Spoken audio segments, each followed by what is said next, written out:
tus brazos para conquistar las promesas que Jesús nos da. Solo espera y tú verás el milagro que Cristo hará. Un lugar para celebrar la victoria que su sangre nos da. Solo confía y créele que familia lo encontrará. Hay un lugar para todos, de familia de Dios.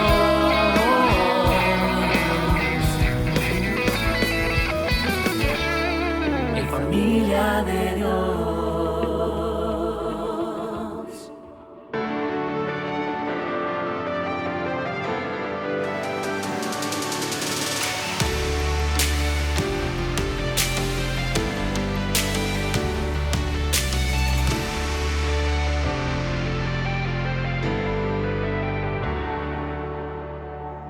Bienvenidos a la primera parte de la serie titulada Efesios. Durante esta serie estudiaremos expositivamente todo aquello que en la Biblia esté relacionado o vinculado de alguna manera u otra con los Efesios. Comenzaremos en el libro de los Hechos estudiando los antecedentes, el preámbulo, la plantación y el desarrollo de la iglesia de Éfeso. Luego profundizaremos en la totalidad de la carta del apóstol Pablo a los Efesios, abarcando la doctrina, la teología y la aplicación práctica de esta hermosa carta. Y finalizaremos con el mensaje del deslumbrante Cristo glorificado en el Apocalipsis a la iglesia de Éfeso.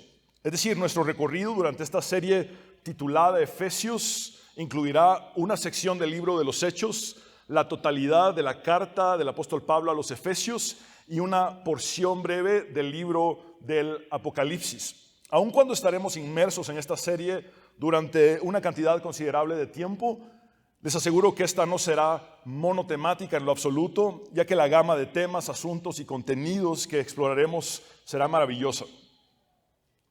Debido a que Pablo planta la iglesia de Éfeso durante su tercer viaje misionero, es importante que iniciemos nuestro estudio comprendiendo en alguna medida cómo fue el desenlace del segundo viaje misionero.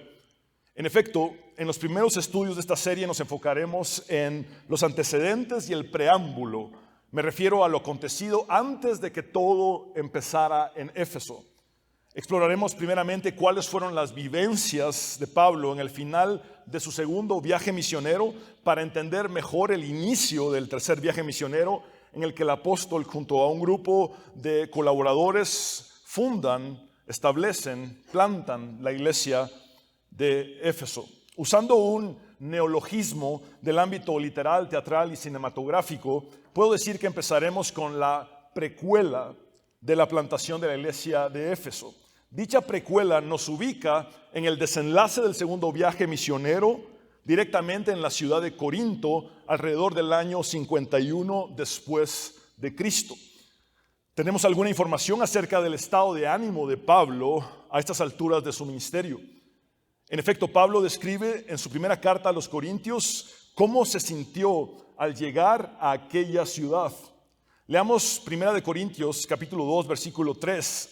Aquí el apóstol Pablo, exponiendo su vulnerabilidad, expresa: es más, me presenté ante ustedes con tanta debilidad que temblaba de miedo. Es más, me presenté ante ustedes con tanta debilidad que temblaba de miedo. Antes de llegar a Corinto, Pablo había sido echado de Filipos, Tesalónica y Berea, respectivamente. Incluso los resultados en Atenas habían sido poco alentadores. Ahora, en Corinto, Pablo se enfrentaba a una mezcolanza compleja de todo tipo. Una ciudad con una población y culturas diversas, gente orgullosa, intelectual, altiva, ocupada y sumamente inmoral. Fue en Corinto cuando Pablo estaba completamente solo, debilitado y con miedo, que conoció a una pareja de esposos que se convirtieron en sus compañeros de ministerio y que posteriormente serían personas claves para la plantación de la iglesia en Éfeso. Me refiero a Priscila y Aquila. Estos personajes aparecen por primera vez en Hechos capítulo 18, versículos 2 y 3.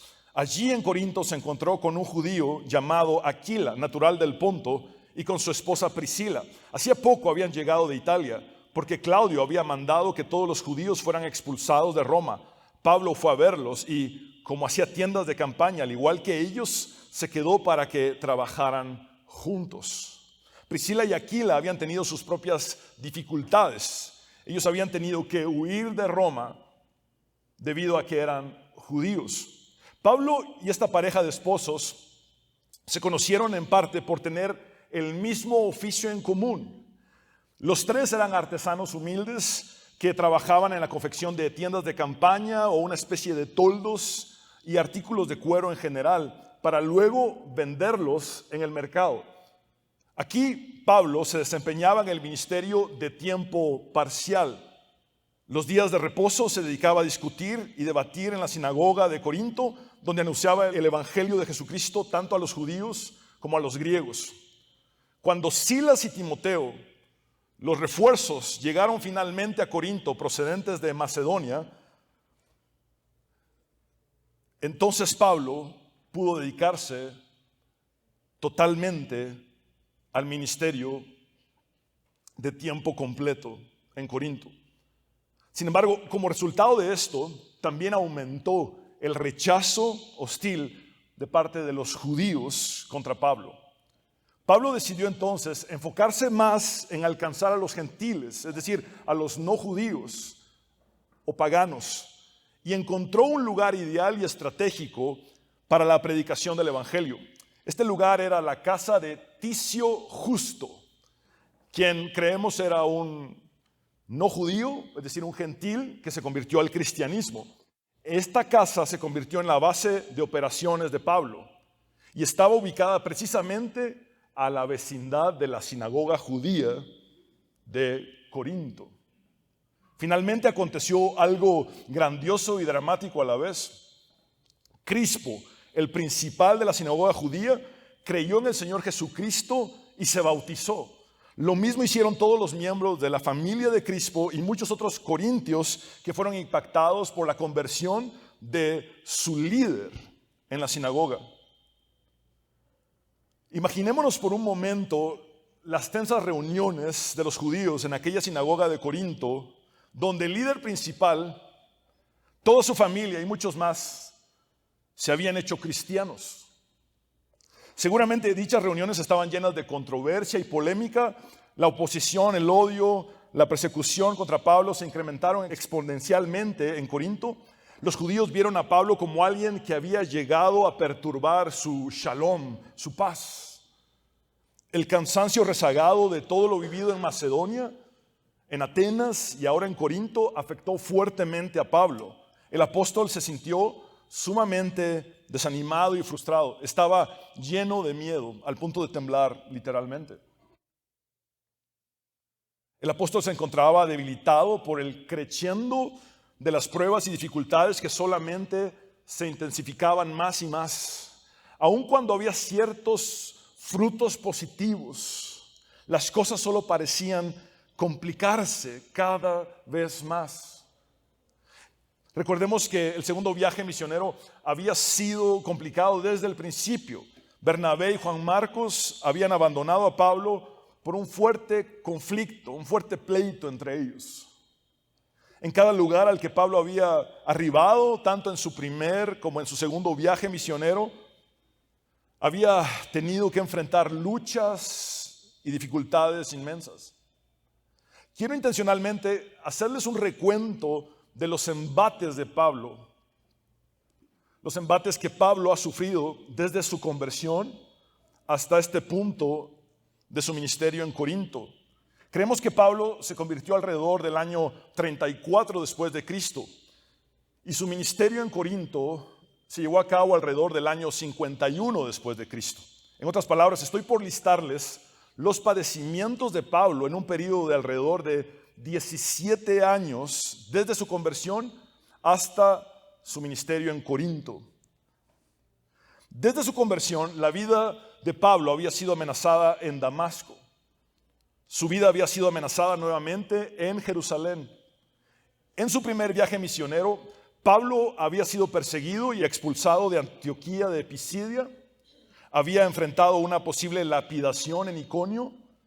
Había sido apedreado y dado por muerto en Listra. La iglesia misma se opuso a él y lo convirtió en el centro de la controversia en el concilio de Jerusalén. Al inicio del segundo viaje misionero, Pablo había experimentado la pérdida de su amigo y compañero más cercano, Bernabé, como ya se los he dicho, quien tomó partido por su primo Juan Marcos y abandonaron juntos a Pablo. Durante este segundo viaje misionero en la región de Macedonia, Pablo había sido golpeado con varas o palos y encarcelado en Filipos. Había sido expulsado de Filipos. Su vida había sido amenazada en Tesalónica. Había sido expulsado de Berea. Durante su segundo viaje misionero en la región de Grecia, Pablo había recibido burlas crueles en Atenas. Había llegado a Corinto cansado, debilitado y temblando de miedo. Y la oposición en Corinto había crecido sobremanera. Desde sus inicios en su conversión hasta su presente en Corinto, Pablo había padecido sin tregua. Cuando todo parece ser complicado, de principio a fin, cuando los problemas y las pruebas parecen solo acumularse e ir en aumento, inevitablemente llega ese punto en el que cualquier persona, por más espiritual que sea, topa y se quiebra.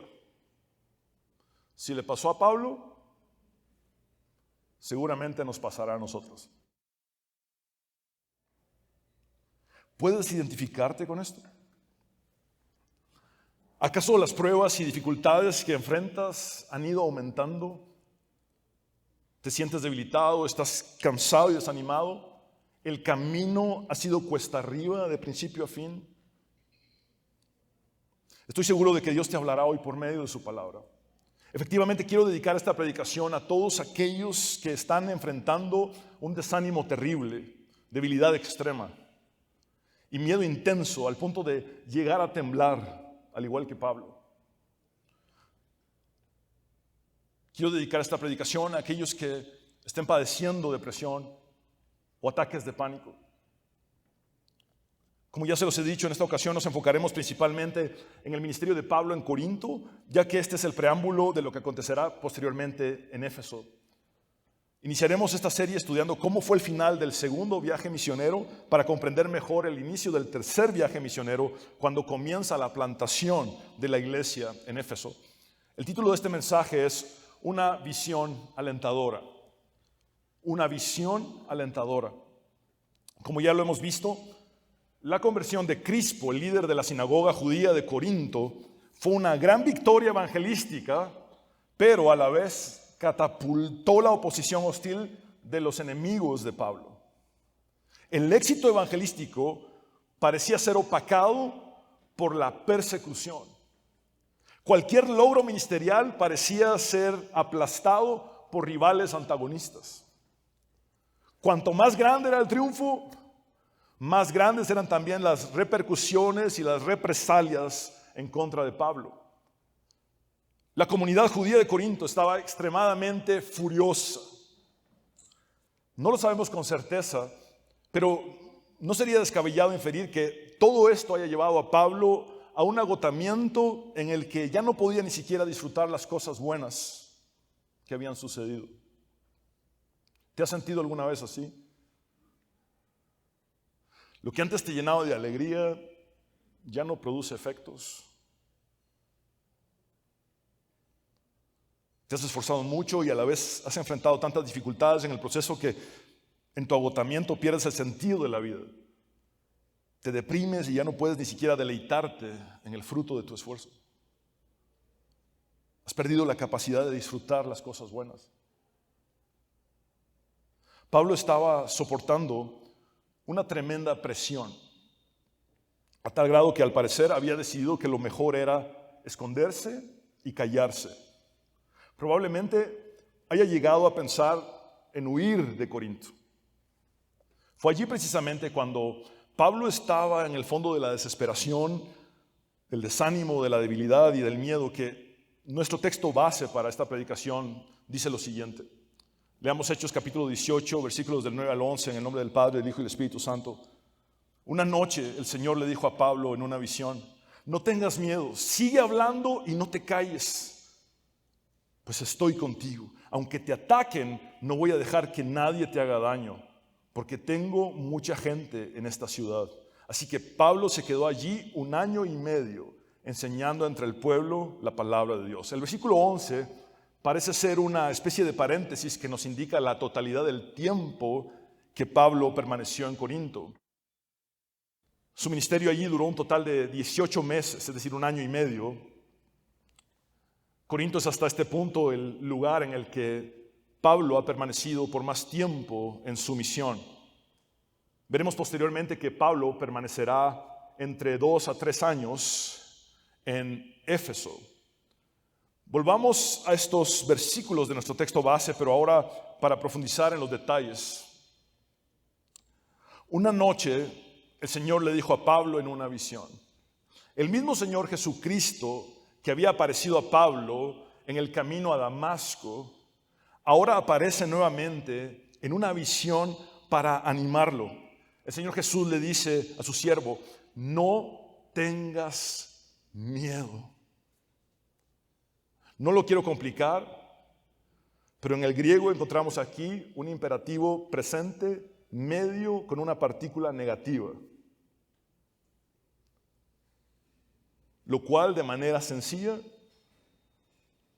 implica un mandato a dejar de realizar un acto que ya está en proceso. Es decir, las palabras de Jesús, no tengas miedo, implican un mandato a dejar de realizar un acto que ya está en proceso. Pablo ya le había dado rienda suelta a su miedo. El miedo se había apoderado de Pablo y lo había llegado a controlar. El sentido de la instrucción de Jesús es el siguiente: Pablo, deja ya de tener miedo. Ponle un alto a tu miedo. La expresión no tengas miedo también es traducida como no temas. La Biblia nos dice que no temamos en muchas ocasiones. Por cierto, no en 365 ocasiones, como algunos afirman argumentando ingenuamente que la Biblia nos da un no temas para cada día del año. No es así, no. Eso demuestra cuán fácil la gente escucha un dato falso y lo replica como si fuera verdadero. No es así. La Biblia nos dice que no temamos un poco más de 100 veces. Por cierto, si lo dijera una sola vez sería más que suficiente.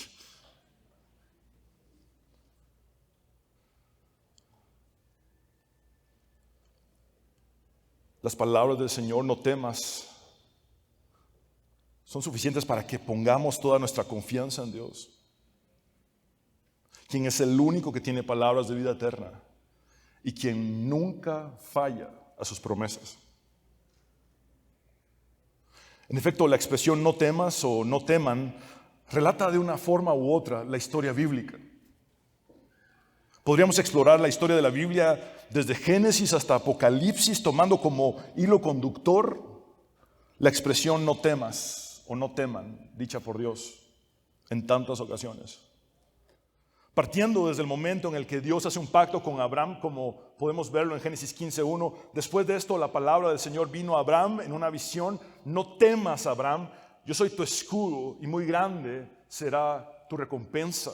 Pasando por el tiempo del conquistador Josué, a quien Dios le dijo: escucha lo que te mando, esfuérzate y sé valiente, no temas ni desmayes, que yo soy el Señor tu Dios y estaré contigo por donde quiera que vayas. Pasando también por el tiempo del profeta Isaías, por medio de quien Dios sigue diciéndonos hasta nuestros días: no temas porque yo estoy contigo, no desmayes porque yo soy tu Dios que te esfuerzo, siempre te ayudaré, siempre te sustentaré con la diestra de mi justicia. Llegando al tiempo del profeta Jeremías, a quien cuando se sintió completamente insuficiente, Dios le dijo: no temas delante de nadie, porque yo estoy contigo y te pondré a salvo. Palabra del Señor. Como ven, Dios le dice a Pablo las mismas palabras que por siglos había dicho una y otra vez a los suyos: no temas. Y este sigue siendo el mensaje de Dios para ti el día de hoy. No temas. En la visión en Corinto, Jesús continúa diciéndole a Pablo en la segunda parte del versículo 9 y el inicio del versículo 10: sigue hablando y no te calles, pues estoy contigo. Sigue hablando y no te calles, pues estoy contigo. Cuando enfrentamos obstáculos que parecen ser insuperables, necesitamos estar conscientes de la presencia del Señor en nuestras vidas. El miedo nunca debe frenar nuestra proclamación del Evangelio. Nuestras emociones fluctúan, estas van y vienen. Nuestro corazón es engañoso más que todas las cosas. En nuestra naturaleza humana a veces nos dejamos amedrentar muy fácilmente por diversas situaciones adversas. Nuestros sentimientos no son congruentes con la realidad divina. Nuestros sentimientos no son congruentes con la verdad divina. Las palabras de Jesús en Hechos 1:8 siguen siendo nuestra única verdad y realidad, y nos siguen sosteniendo hasta el día de hoy. Pero cuando venga el Espíritu Santo sobre ustedes, recibirán poder y serán mis testigos tanto en Jerusalén como en Judea y Samaria y hasta los confines de la tierra. Lo cierto es que la misma promesa que el Señor Jesús le hizo a Pablo en aquella visión en Corinto, la hemos recibido todos nosotros. Nuestro poderoso Salvador nos ha asegurado lo siguiente: y yo estaré con ustedes todos los días hasta el fin del mundo. Amén. Pablo aprendería la lección de tal manera que, aún atravesando las circunstancias más difíciles de toda su vida, sería capaz de alentar a otros a no rendirse y perseverar en el ministerio. Casi una década y media después de su misión en Corinto, en el desenlace de su vida, Pablo, estando privado de su libertad y divisando en el horizonte una sentencia a muerte, le diría lo siguiente a Timoteo: porque no nos ha dado Dios un espíritu de cobardía, sino de poder, de amor y de dominio propio.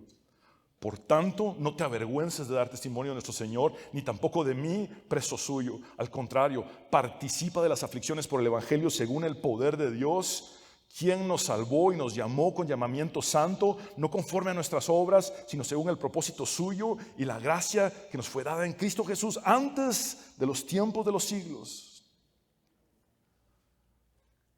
Volvamos a la visión que Pablo tuvo en Corinto. Jesús también le dijo a su siervo en la segunda parte del versículo 10: aunque te ataquen, no voy a dejar que nadie te haga daño, porque tengo mucha gente en esta ciudad. La palabra griega que se traduce como gente es laos, y esta se puede traducir también como pueblo. Jesús le hace saber a Pablo que aún había muchos perdidos en Corinto que debían ser salvos e integrados a su pueblo. Esto es muy profundo porque muchos de los que Pablo alcanzaría en Corinto serían gentiles o paganos, es decir, no judíos. Esto significa que la iglesia es ahora en el nuevo pacto, el pueblo de Dios, el cual está integrado por personas de todas las naciones, razas, culturas e idiomas de la tierra que creen que el Señor Jesucristo es el Mesías de Dios. Ciertamente, esto hace eco con el evento de Pentecostés. La Gran Comisión sigue siendo el objetivo más importante hasta nuestros días. El sentido de las palabras de Jesús es el siguiente: Pablo, te van a seguir atacando, pero voy a preservar tu vida, porque aún voy a usarte para que muchas personas más sean salvas en esta ciudad. El Señor preservará la vida terrenal de cada uno de nosotros hasta que hayamos terminado la misión que Él nos ha encomendado particularmente. Dicho de una forma más directa, nada ni nadie va a poder matarte. No vas a morir hasta que Dios haya hecho todo lo que ha establecido de antemano que tú realices para su gloria. Eres inmortal hasta que termines la carrera que Dios ha preestablecido para ti. La visión que precede a la visión de Corinto la encontramos unos 2 capítulos atrás de nuestro texto base.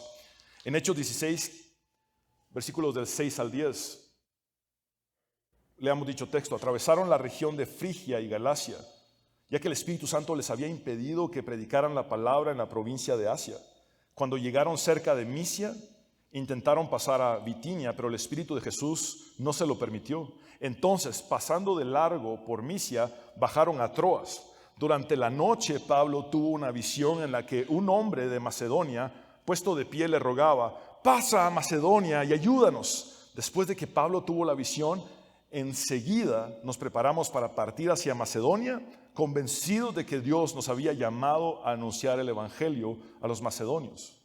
Noten que en esa visión anterior, Pablo fue instruido sobrenaturalmente a dejar inmediatamente el lugar donde se encontraba y dirigirse a un nuevo territorio, específicamente a Macedonia. Ahora, en contraste, en la visión que Pablo recibe en Corinto, es instruido por Dios a quedarse en el mismo lugar donde estaba. Jesús lo dirige a permanecer en medio del peligro. Pablo debía quedarse, por así decirlo, en el ojo del huracán. Pero además, la instrucción de seguir hablando y no callarse conlleva el hecho de ponerse deliberadamente en riesgo. Sin embargo, el Señor le promete estar con él y protegerlo. Por más desafiante y complicado que sea el panorama, necesitamos estar y permanecer en el centro de la voluntad de Dios.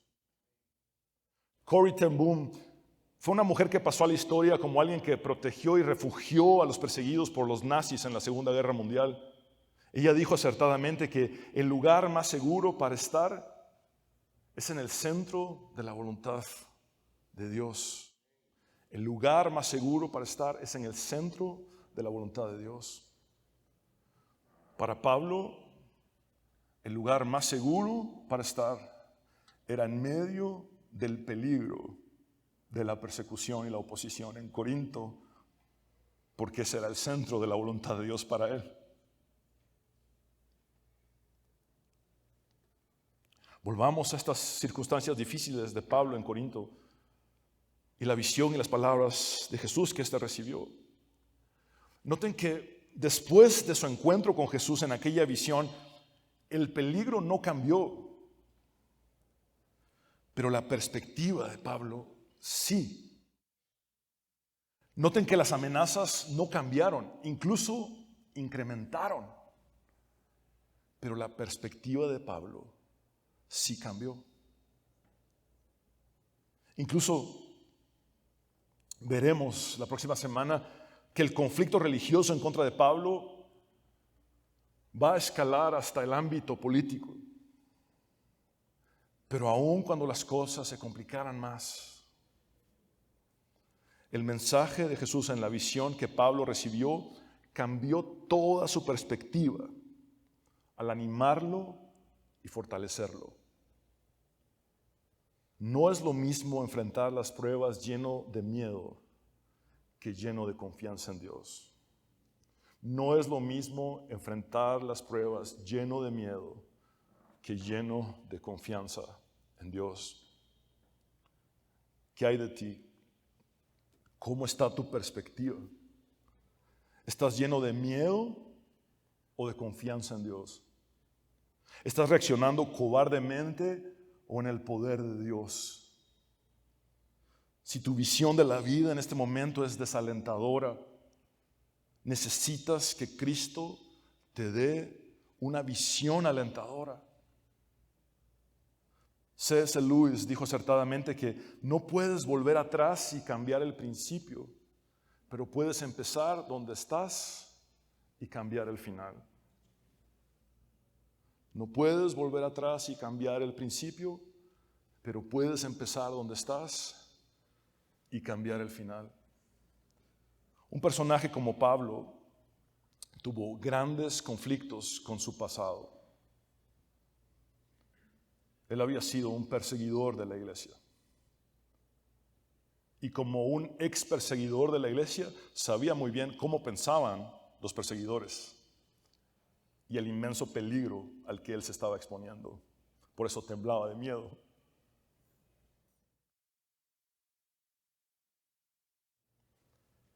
Sin embargo, en su presente, Pablo había pasado de ser perseguidor a ser perseguido por la causa de Cristo.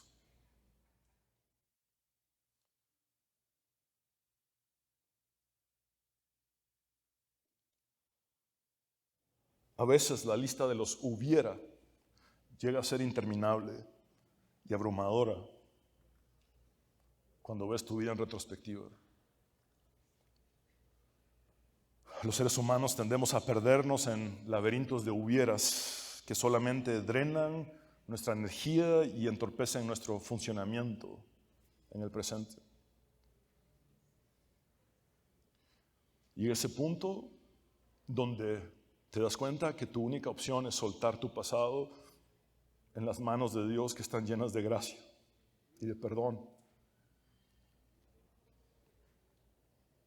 Necesitamos reconocer y aceptar que no podemos volver atrás y cambiar el principio, pero sí podemos volver a empezar precisamente donde estamos ahora, buscando hacer solamente la voluntad de Dios con valentía y determinación total.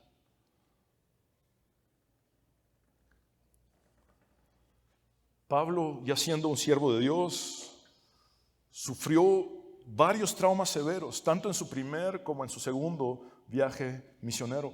El cúmulo de estas experiencias traumáticas llegó a agotarlo, desanimarlo y hasta hacerlo temblar de miedo. Pero finalmente, Pablo encontró su fortaleza en Cristo y pudo seguir adelante con su misión en Corinto. Fueron las palabras de Cristo las que hicieron toda la diferencia en el estado de ánimo de Pablo. Fueron las palabras de Cristo las que hicieron toda la diferencia en el estado de ánimo de Pablo. El versículo 11 de nuestro texto base nos dice que Pablo permaneció en Corinto el tiempo que Dios había determinado para su ministerio allí.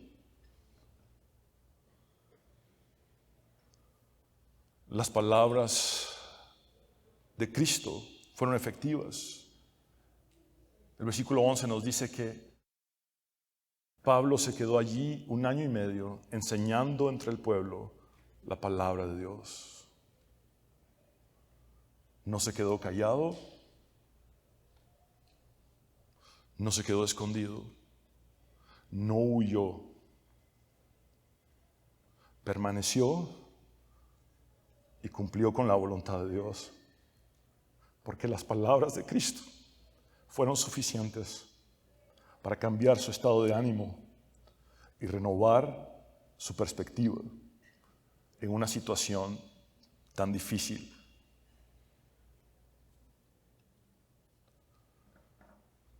Las palabras de Cristo pueden también hacer una diferencia en tu estado de ánimo actual.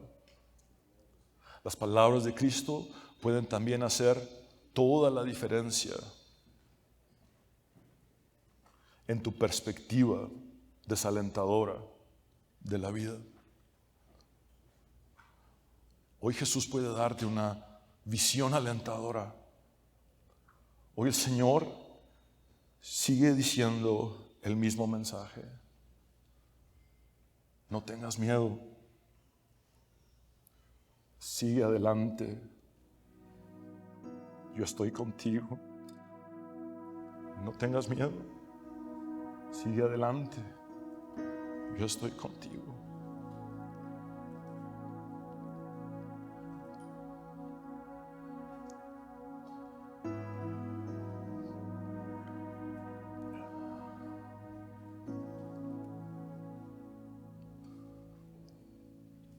Quisiera invitarte a orar. Señor, te doy gracias porque tu palabra es viva y eficaz y más cortante que toda espada de dos filos. Tú eres bueno y para siempre es tu misericordia. Señor, tú conoces nuestra historia.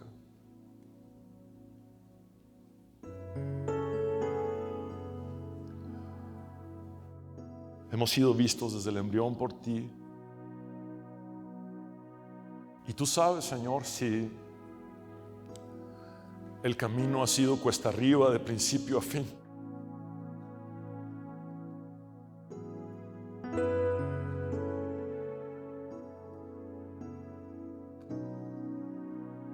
Y esto es lo que el Señor pone en mi corazón que te diga.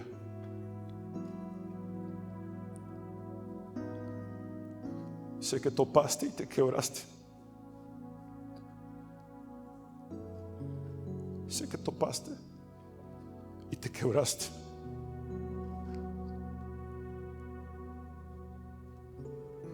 Pero ahora vas a ver cómo yo actúo, te dice el Señor.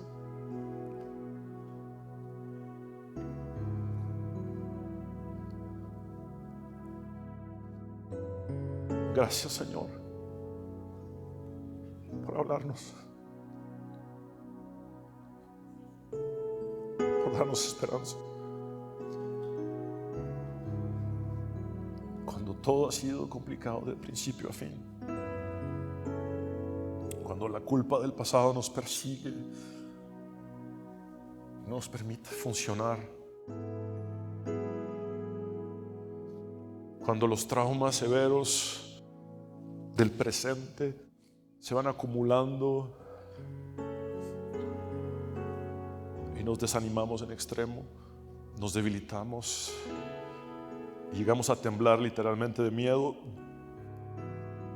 Jesús sigue estando en el trono, Jesús sigue estando en el trono y Él sigue siendo Dios, el Dios que nos llamó, el Dios que nos dio el poder de su Espíritu Santo para ser sus testigos, para levantarnos una vez más de entre las cenizas y proclamar que no hay otro nombre bajo el cielo en el cual haya salvación, sino solamente en el nombre de Jesús.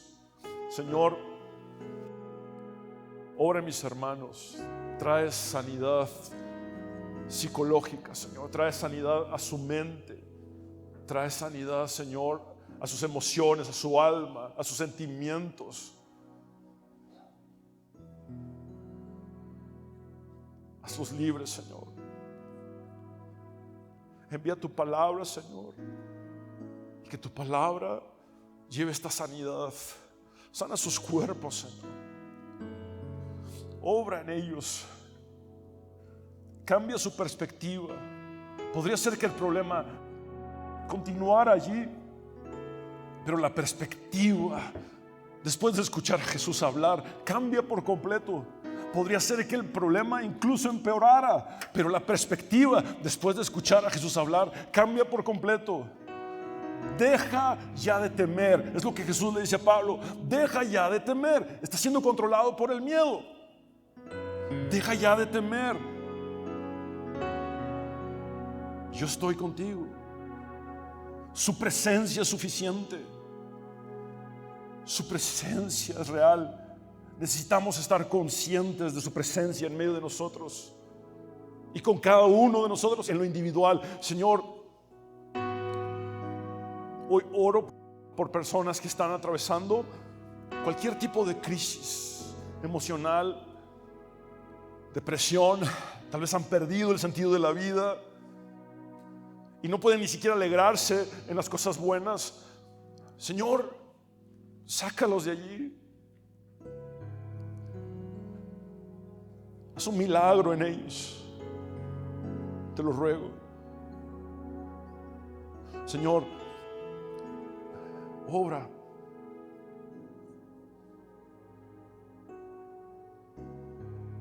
A Pablo no le quedó más opción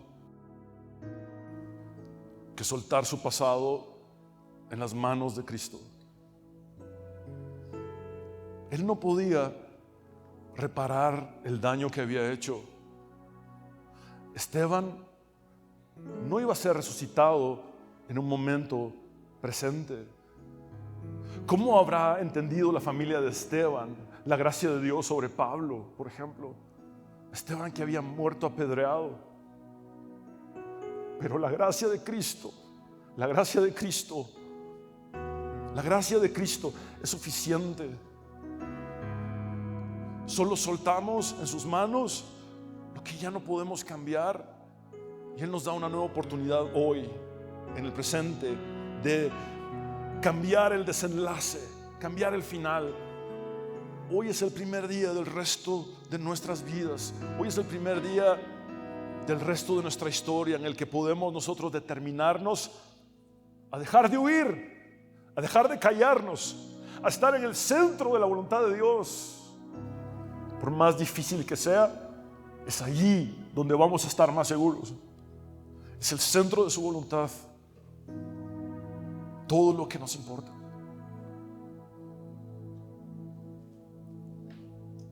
Señor, gracias por tu palabra que es viva y eficaz y más cortante que toda espada de dos filos. Tú envías tu palabra y tu palabra lleva sanidad, Señor. Tu palabra no regresa vacía, sino que cumple con todo lo que tú te has determinado que esta haga.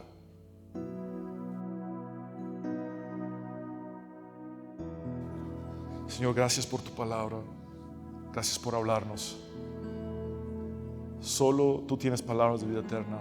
Es lo que Pedro te dijo: Señor, ¿a quién iremos si solo tú, Señor, tienes palabras de vida eterna? Quiero hablar contigo, hombre y mujer, que necesitas entregar tu vida a Jesús. Haz esta oración de fe conmigo y habla con Dios como nunca antes lo has hecho. Creyendo con tu corazón y confesando con tus labios, dile a Dios: Señor Jesús, te necesito. Reconozco que soy pecador, pero también sé que tú moriste en la cruz para perdonar mis pecados y que resucitaste al tercer día para darme la victoria y la vida eterna. Sálvame, Jesús, me entrego a ti tal cual soy, tal cual estoy. Sé mi Señor y Salvador eternamente. En tu nombre, Jesús, el único nombre bajo el cielo dado a los hombres en el cual podemos ser salvos, hemos orado. Gracias, Padre, Hijo y Espíritu Santo. Amén y amén. Abre tus brazos para conquistar las promesas que Jesús nos da. Solo espera y tú verás el milagro que Cristo